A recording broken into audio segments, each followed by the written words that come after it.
Hey everybody, and welcome to The Breakthrough Effect. I'm your host, Jared Sebesta. I've had two successful careers. First, I was an award-winning TV meteorologist and then a financial marketing strategist. I was living the dream, making good money, but inside I was craving for something more, something bigger. So I stopped deferring life and I started creating exactly the life I was searching for. I doubled down on unlearning old mindsets and creating big breakthroughs for me and my family. And now I'm bringing that same transformation to you. Let's understand the rules of this game. Let's get clarity. Let's stop chasing and start becoming. This is the Breakthrough Effect. I just started to realize that what everybody else was doing, or sort of the wide path, was only going to get me so far. And the narrow path is harder, takes more time, you get a lot less applause, but it creates a significant revenue stream to the point where I don't really care how often I post. Like, I maybe post 2 or 3 times a week, maybe, right? Because I'm in my DMs every single day, relentlessly making new relationships that turn into opportunities. All right, today on The Breakthrough Effect, I am talking with Michelle Berman-Mikel, a woman who transformed the entire social media game for real estate and mortgage professionals by proving that followers don't pay bills, but the right strategy does. With nearly a decade of Instagram experience, Michelle pioneered ROI-driven campaigns that redefined how professionals view engagement, ideal clients, and content psychology. Through her signature coaching platform, Beyond the Method, Michelle has worked with thousands of professionals, teaching them how to transform social media from a broadcasting platform into a revenue-generating pipeline. Get ready for a breakthrough conversation that will challenge everything you think you know about social media, consistency, and how to create breakthrough results. Welcome to the show, Michelle Berman-Mikel. Michelle, thank you so much for joining me today. Thank you so much. That was like the best introduction. It's always weird when you hear like an introduction about you and you're like, is that me? Did that guy just describe me? But no, that was amazing. Thank you. I'm excited to be here. Definitely you. Excited to have this conversation. First time I've had somebody this kind of niche when it comes to business and social media. So I've got a lot of good questions for you. I hope you're ready. I'm ready. Let's go. So let's dive in. We're talking breakthrough here. When it comes to social media and business owners and building businesses, the combo of those two things, I'm just curious, what is the biggest misconception about how these two play into each other? And then once we identify that, how do people redirect? Well, I want to start by telling a story. I think it's the best way to lead into that, because for me, I know we're talking breakthrough, right, as part of this. When I first started in Instagram and social back in 2014, I was doing what everybody else was doing, right? I mean, I was building content, trying to get more followers, focusing on the numbers and the metrics that a lot of us are attached to, frankly, right? Still to this day. And what I quickly realized was the more followers I had, nothing else changed, right? Like my P&L didn't change. The number of calls on my calendar didn't change. That momentum came from my ability to actually create a relationship with someone that then in turn allowed me to say, hey, I'd love to get on a call with you and see if there's something that we can do together. So it was kind of this understanding of, hey, what the world thinks matters really doesn't. Because at the end of the day, also in 2000, call it 16-ish till about 2020, maybe even through COVID, right? We saw a huge influx in fake followers, fake engagement. Everybody's buying stuff, and it made everybody feel really good. And I talk about dopamine a lot, whether I'm doing a keynote or whether I'm doing a webinar. But if you guys are familiar with the concept of the dopamine effect, it is that feeling where we feel really good for a second, and then we keep chasing that. That's virality. That is, hey, I had a post go crazy. Now I feel super good and I'm proud of myself, but it's a fleeting metric because it is very unlikely to happen again unless you are super famous and you're Kim Kardashian, right? Like none of us are those people. So to answer your question, what was the thing that we were attached to, and then how do you transition out of that? I just started to realize that what everybody else was doing, or sort of the wide path, was only going to get me so far. And the narrow path is harder, takes more time, you get a lot less applause, but it creates a significant revenue stream to the point where I don't really care how often I post. Like, I maybe post 2 or 3 times a week, maybe, right? Because I'm in my DMs every single day, relentlessly making new relationships that turn into opportunities. So just detaching from that and focusing on what I actually saw make a difference in my bottom line, frankly, was the big shift for me. It's really hard, and I know like your expertise is in Instagram, but obviously broad brushes over several a lot of platforms. But it's tough not to have that desire. And I'll say this: I'm speaking for myself here. That desire to just want to be on a constant pursuit of elevating status. Because it seems like the people that have the biggest status are the ones that are crushing it the most. But as you know, a lot of that is probably smoke and mirrors. Not everybody is actually portraying who they actually are, nor do you need that. So again, how do you get out of that shift of like needing the validation to get all the likes and switching that into more of a business strategy mindset? Well, I mean, I think it's normal, right? We'll say that. LinkedIn is probably the worst one for me because like when I'm on LinkedIn, I look at the impressions. I'm like, how many impressions have I gotten over the last 7 days? And it's one of those things where even me every morning, right? Which is not a good thing, but I feel an attachment to that. But I think how do you shift away from it? And the answer to that for me is every Monday, and so every Monday and also the first of every month, both as far as like business planning, this is what I do. So on Monday morning, I look at my calendar for the week. How many podcasts am I on this week? How many speaking engagements do I have this week? And how many webinars am I on this week? The fourth metric, is how many sales calls do I have this week, right? So those are the metrics that I care about because if I have those 4 things every week to start my week on Monday, right? I'm sitting down looking at 5 a.m. what my calendar looks like for the week. I know that I'm set up to have a successful week, which means on Friday when I turn into mom and I'm mom mode all weekend, I'm happy with my week, right? Now on the first of every month, I do a 90-day projection. So how many podcasts am I on for the next 90 days? How many webinars do I have for the next 90 days? And how many in-person speaking opportunities do I have for the next 90 days? Those are the metrics that I care about. So for me to get away from caring about the profile impressions, the solution, or how do you rectify that? Oh crap, they're down right now and I feel bad about myself. How do I rectify that? Instead of worrying about how viral my post went, I say, okay, I'm going to send a message to someone that I don't know through LinkedIn. I'm going to send a message to someone that I don't know through Instagram today. And I'm going to create my own momentum to know that eventually when I post the next piece of content, it's probably going to do better because I've now created some structure in my messaging. I have some new eyeballs that are going to be consuming my content. So instead of attaching to the post and the result, I attach to the action that creates the result that we want.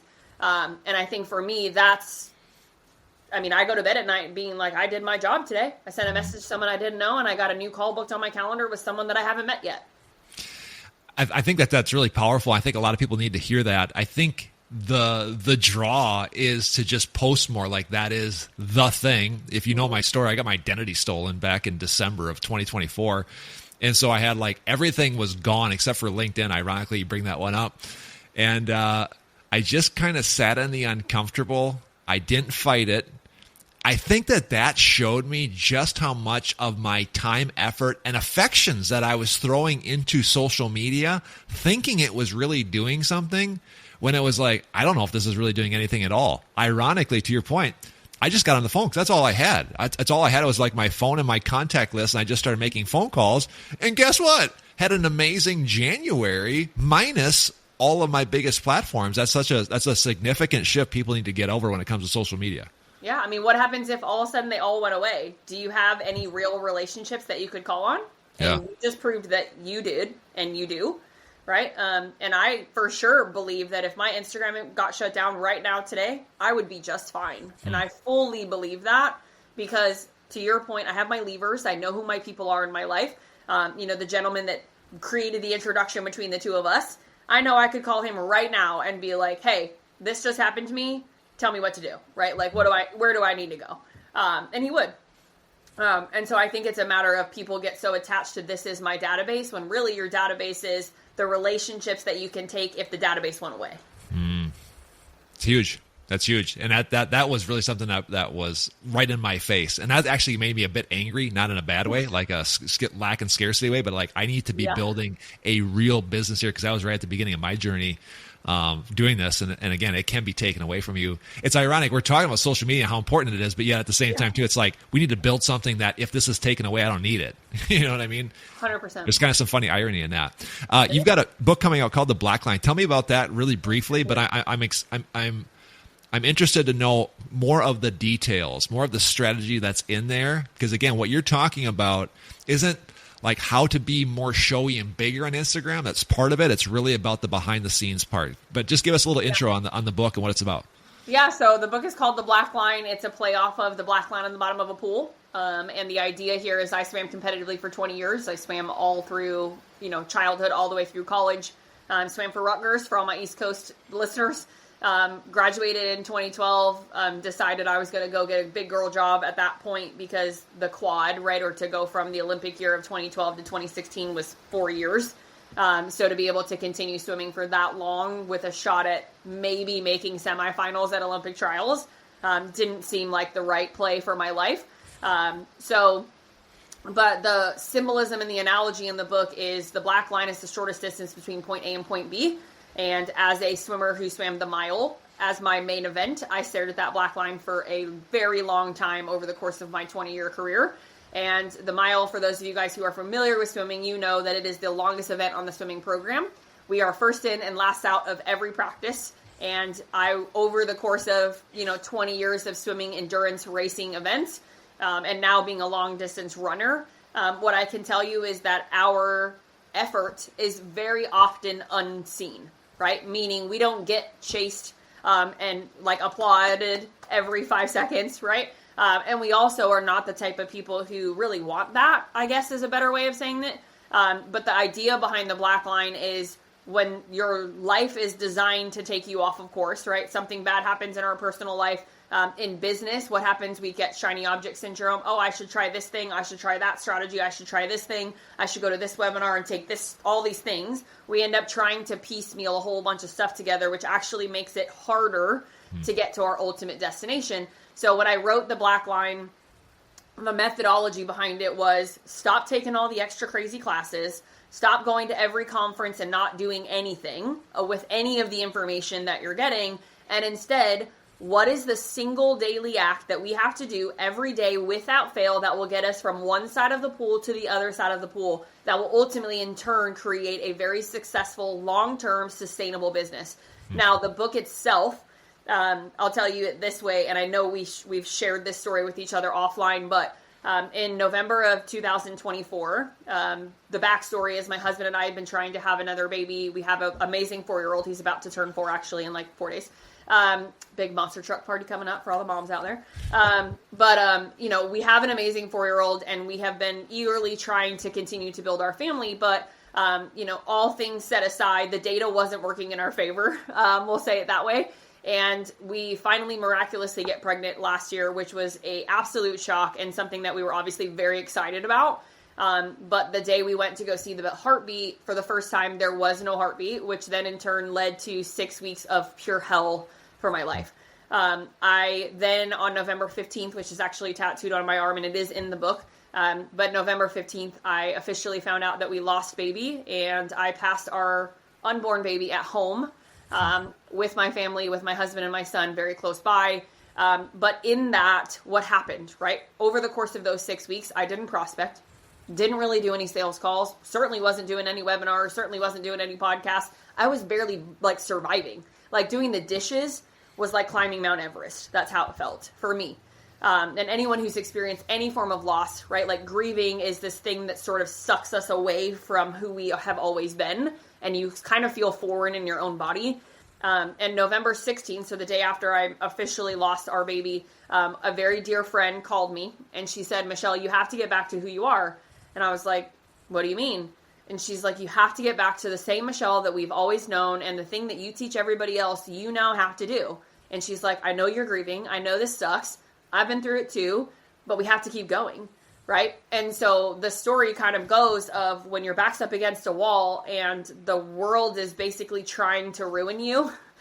And in this case, for me, I was being tempted by the devil of hey, I'm going to quit my job. I'm just going to I'm throwing in the towel. God showed up through a very incredible human being that is one of my absolute best friends. And she told me, she's like, Michelle, get back to who you are. So, the story of like an originator that gets out of originating and then all of a sudden has to go back into originating. We all know that story. When that person has to go back into doing so, or, you're in sales and you get out of sales and now you got to go back into sales. It's like, can you do the same thing, or can you still do what you're teaching everybody else to do? And that's what happened at the end of last year. So I had the 2 worst months of my entire career in October, November. And then in July of 2025, just last month, I had the second biggest month of my entire career. And that is a true reflection of, I got back to my black line. I got back to the thing that I was really good at. And so do you know what your black line is, and how do you find it when the world is trying to ruin it for you? That's wow. I appreciate you sharing that, and we've been through that as well, and so I know how difficult that is, and I'm sure listeners can relate to that. So I apologize for that and feel sorry for you that, but look at the beauty that's come from that as well, and congratulations on a new upcoming baby as well. It's really exciting. Thank you. You touch on a couple of things, and I find this resonates with me, and I really want our listeners to hit this. You come off as a very gritty person, like hardcore, like get after it. I don't know how many coffees you've had today. You can't drink coffee as much now that you're pregnant, but like there's this combination, this beautiful balance between let's get after it, let's get the strategy, do the thing, grind it out, suck it up, work harder, nobody cares. Then there's like this emotional feminine side of like, let's get back to who you are. Let's show up as authentically ourselves. Talk about that a little bit. Again, I'm not certainly judging you. You come off very, very gritty, but how have you been able to like combo those two? And even a follow-up, social media gives you a phenomenal platform to not only execute the strategy, but also to show up in a very authentic way, which I'm sure has helped you in your business and life as well. Yeah. I mean, I don't know where the balance came from. I don't know that there was like a single event where you're like, oh, all of a sudden. But one of the things I can tell you is, as a mom, I'm a very high D for all my disc profile lovers, right? Very high D, no surprise. And when I had a baby, all of a sudden it was like, well, I can't be that way all the time, right? Like I have to be loving and kind and patient, and patience has never been my strong suit. My parents used to always say, like, patience is a virtue, Michelle, remember that? And I'm like, ugh, stop saying that, right? But the reality of it is, when I had a baby, I mean, truthfully, it really calmed me in a way that I don't really know how to describe. But I think the other side of it is my clientele, when I went through, so 2 big storms. Number 1, my dad had stage 4 non-Hodgkin's lymphoma, was given 6 months to live, and the City of Hope in Southern California, for those of anybody living in LA, City of Hope is one of the best hospitals in the world. It saved my dad's life, and my dad was given 6 months to live, and I was living in Michigan at the time and hadn't been home in almost 8 years. And it was one of those like, oh shit moments, like I need to go home and I need to be present with my family. So that storm was number 1. Storm number 2, I'll spare the details, but I'll tell you that I went through a very traumatic relationship with domestic violence and abuse, and then ultimately had to get out of that relationship, which then cost my parents a lot of money, right? For a wedding that didn't happen and all kinds of other things. And then the third one being losing a son or daughter, we don't know, right? But losing a baby with my husband, who we've now been married almost 7 years. And storms have a way of doing that to you, I think. Storms have a way of kind of like stripping it all back and just being like, at the end of the day, I'm just a mom. I'm just a wife. I'm just a girl that likes to work out and likes to drink coffee and likes to go on long walks at the park with my family. Like, not to be cheesy, but like, I just am a normal human being. And I think when I started to empathize with other people that were going through things that I was also going through, I realized that this persona of I have all my stuff put together all the time, every day, wasn't reality. Like, because I don't have my stuff together all day, every day. Now, being a high performer means we have to show up on the days that we don't want to, right? But at the end of the day, like just this morning, I was crying in the parking lot with my 3 best girlfriends at school drop-off because we found out our insurance got denied for the referral for me to go see the doctor that I absolutely love to be able to go through this pregnancy with. Yeah. Right? So you got it put together, but at the same time, you don't, right? And I think being okay sharing those things and being vulnerable in those moments has created some of the absolute best friendships and best relationships, even with clients. Yeah. and being that safe space, I realized that in order to give a client a safe space, I had to also be a safe space. And so I think it just chills you out. But ultimately, storms have a way of, in my opinion, really have a way of stripping it back to the bare bone. Yeah. You can always look back and most be thankful some of those things happened, obviously in the right context. I don't want to get too philosophical here, but I would agree with you. Let's look through those through the lens of like Instagram or social media. Yeah. I'm curious. Like, why Instagram? Why is that kind of your main focus? Was that done out of the intentional choice, or you just kind of fell into that, or like why is that kind of your main shtick? So Instagram is my favorite platform. For me, it's the place where there's a lot less smoke and mirrors in a lot of circumstances. Now, I'm not saying that it's all not that, but I'm saying that for the most part, it isn't. For the people that I am consumed with. But more importantly, it was where I could go one-to-one with people and be very authentic in the process. And also on a business or from a business standpoint, Instagram is all of the platforms in one. If you truly understand what Instagram's capabilities are, it is LinkedIn, it is Snapchat, it is TikTok, it is all the things in one place. And frankly, I got too much to do in my day for me to have to be everywhere all the time. I can't do it, right? So Instagram became this place for me where, I wanted to write an article and I could. I wanted to show up with just a photo of me and my husband and son going on a hike, right? And I could. I could share a video of me doing something fun that was at a conference or something, right? Like I could be all of who I needed to be in one place. But I will tell you, LinkedIn has really become a big place for me over the last probably 8 months to a year, especially with the book coming out. I kind of doubled down on LinkedIn. But here's what I can tell you. I understand and why Instagram and LinkedIn both, I think, kind of share an equal playing field for me, because it's understanding who your target strategic alliance is, right? And where do they live? So live meaning hypothetically, where are they more likely to respond to my message? So for you and I, for example, you were really active on Instagram and I knew that. I also know that you were showing up on Instagram with others and other individuals that I also know. So Instagram became a place where that mutual connection could be born. Now, LinkedIn, right, if I need to go to a C-suite of a company, if I need to talk to the president of a company that I want to get in front of, that's a place that individual is more likely to respond than Instagram. That's just a fact, right? So understanding who your strategic alliances are, where they live or hang out, and then how to execute that relationship, I think is dependent upon your goal. Are you one-to-one individual clients, or are you one-to-many? Are you trying to get in front of a big company or, on a stage in front of thousands of people? Yeah. I think you have to shoot your play properly. I think that's really great advice. Some advice out there is like, be on all the platforms, whatever one comes. And I've fallen into that trap occasionally, and I've always had to come back like, no, I'm going to pick my top 1 and 2, maybe a third. I want to hear your opinion. Do you agree with that? And also too, the stuff that you post, the way that you show up on Instagram, is that do you show up the exact same way on LinkedIn, or do you modify that? How should people orient that in their minds, and what's worked for you? So your first question is, do I believe in the all everywhere situation? No. Right? And also, I don't think you need to show up every single day. I also think that's a myth. My ability to show up every single day with a piece of content, do I have that much content to share? Yeah. But at the end of the day, I'm much more focused on, hey, I need to create a relationship today. Hey, I have a proposal to write today. Hey, I have a full day of calls that I need to be on today. And it's like, where do my priorities lie ultimately? And I'm not saying you shouldn't post on social somewhat consistently. I'm simply saying the rule of it has to be every single day is just a straight up farce, right? And that's just, I'm sorry, it's just fact. It's unless you're trying to be a social influencer where you're making money off of how viral your videos go, you do not need to be posting every single day. And just between me and you, I don't care if I make $100 on a reel or if I make nothing. I'm not on Instagram for that, right?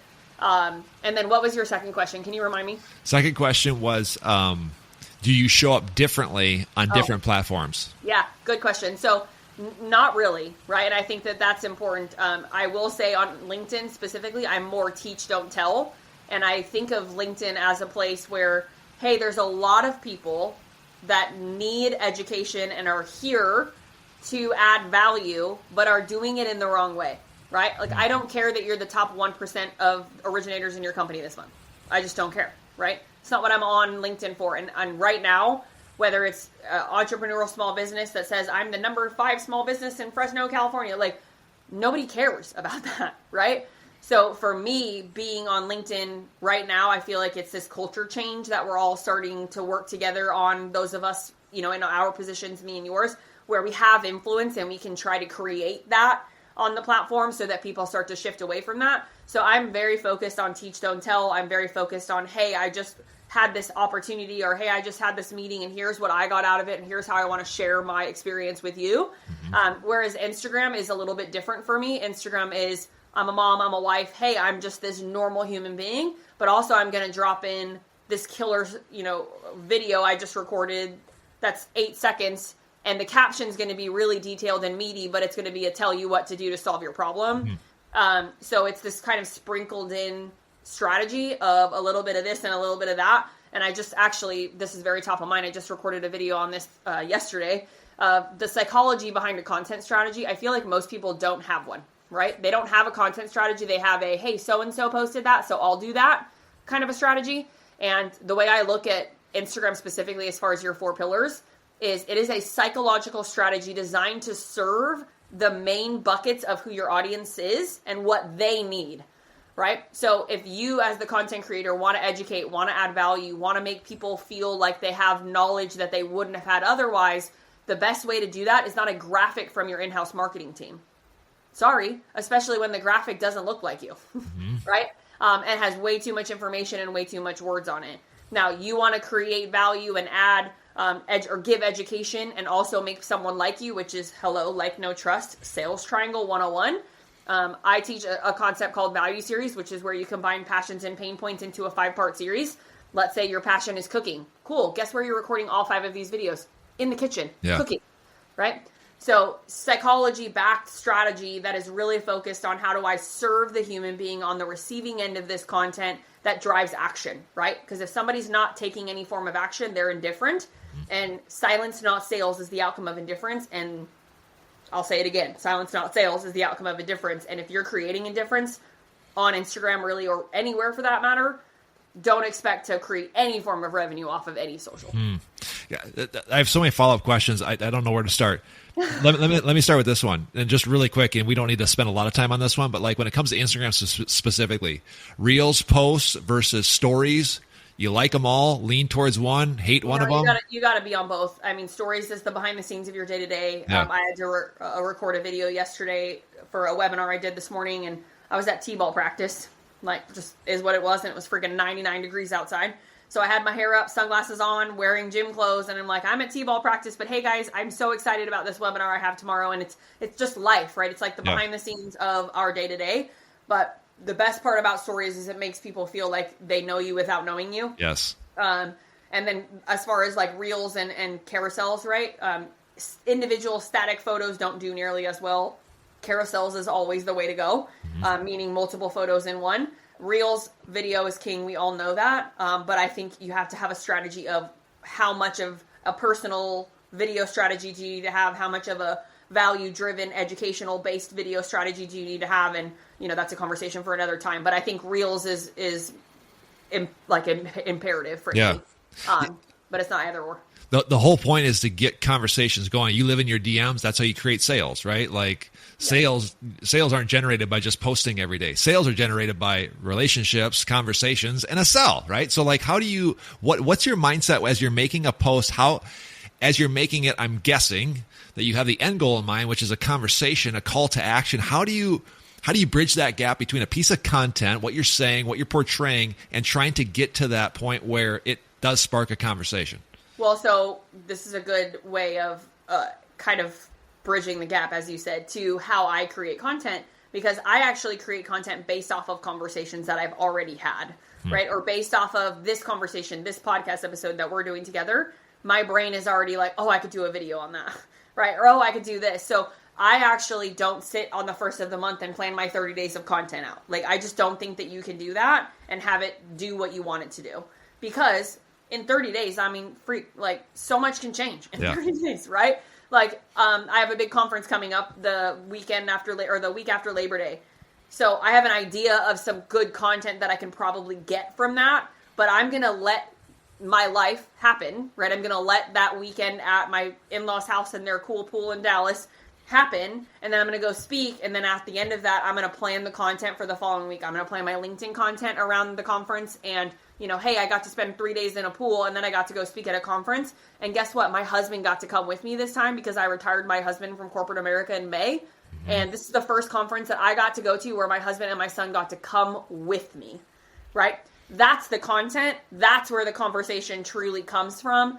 And then I think at the end of the day, simply put, emotion drives action, right? So if I have emotion in how I show up or what I say in the caption, then the person on the receiving end is going to be like, how could I not respond to that? But I think when you try to overplan, I actually think it's like the Voldemort word, right? Or just like the straight up don't do it. And I have a client right now, I'm not even kidding you. She will plan 60 days ahead. And I'm like, girl, no. And she's like, why? I'm so organized. I'm OCD. I need to, blah, blah, blah. And I'm like, I have to have my content day. And I'm like, no, your content is your day. Yes. That's huge. I love that you said that because it really takes the authenticity out of it, and people respond to authenticity. It's the highest form of conversation, in my opinion, and connection. So I appreciate that. By the way, I love what you said too. Like, you're going into your next week, like thinking as like a documenter, a self-biography videographer. And I do the same thing, and that's when I have the most success. I'm like, okay, I'm going to go here, and I'm going to talk about that. And that's a switch like people have to make. It's not this dogmatic post every day. It's more of a take people on the journey and share your life with them through all the through whatever platform picks best fits. So I love how you articulated that. I love that. Gal darn it. Okay, we're out of time here. We got to start landing this plane. But one more quick question here before I let you go. If you could take like one action step, one mindset shift, perhaps from your work, obviously your book, the Black Line, but like, how do you, if you could change one little tiny program that people view their social media platform and the business they're trying to create, what would be that shift that you would tell them to implant? Super easy, and you'll love this. I know it. The one single daily act that you have to take every single day to change the way that social works for you is you have to send a single message to someone that you do not know every day, and you have to do it through leverage. I am on this podcast right now with you because I did exactly that. If you understand, now I know you're probably going to go back to my first message and be like, hang on, what did, but the single daily act, right? Yes, you got to post content. Yes, you have to show up, and you have to have a strategy for all of those things. But the one single thing that will truly transform not just your life, but your business, your bank account, all of it, is sending a single message to someone that you do not know every single day and doing it through leverage, meaning who are the people in my life that I can name drop confidently. Leverage is simply put your ability to build a bridge between someone you already have a relationship with to somebody that you don't, right? That is leverage. Can you name drop the person, right? So simply, right, the act is that, but who are your levers, right? You have them, Jared, right? Who are your levers in your life? Who can you name drop right now to build a bridge between them and another new person that you don't know that you can get that call booked on your calendar next week? Yeah. Right? And what is that single daily act? And then for me, I have what are the buckets of what I want out of that single daily act? But that's, another can of worms that maybe you and I can nerd out about offline. That'll be part two. I think that it's a fabulous way to tie a bow around the show. But it really is. Again, social media is more than just throwing out a post every day. It's like it's a strategy, and I think there's so much more we could uncover. But I think that's a really great word here as we wrap this up. So I appreciate that, and I think that's a really, really good word for me to hear as well, and a good reminder for me to even hear as well. Before I let you go, where can people find more about you, the book, all you, and all that you do? Yeah, so Instagram, LinkedIn, wherever you want to go. I'm obviously on Facebook too, but Instagram is Berman Media Social, Michelle Berman-Mikel if you type it in. Same thing on LinkedIn. The book is available for sale on our website, bermanmediapd.com, on my LinkedIn, and on my Instagram in the bio. And the best thing about it is the book is actually going to be delivered to my house. The first big giant order actually gets here Friday, and then I get to ship them all out on Monday to all the individual orders. So it'll be the first time that I have ever physically held my own book, and it's a big day, and I'm looking forward to documenting it and unboxing it with all of you who are part of my journey, right?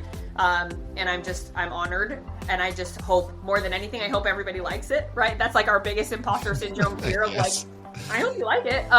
But more importantly, I just really hope it creates change for people and hope, right? Like that dark times create opportunity if we choose to see it that way. I love it. I love it. Congratulations. This is you on no coffee. 1 cup at 5 a.m. I thought I talked fast. Yeah, I'm on decaf right now. Imagine me with an energy drink. Exactly. Hey, great stuff. Appreciate it. Thank you. If this conversation sparks something in you, don't let it fade. Please rate, review, and subscribe on your favorite podcasting platform. Don't forget to connect with me online as well. Follow me at Jared Sebesta on Instagram, LinkedIn, and YouTube, or dive deeper at my website, jaredsebesta.com, where all my free trainings and resources are waiting for you. And remember, stop chasing the life you want and start becoming. This is the Breakthrough Effect. We'll see you next time.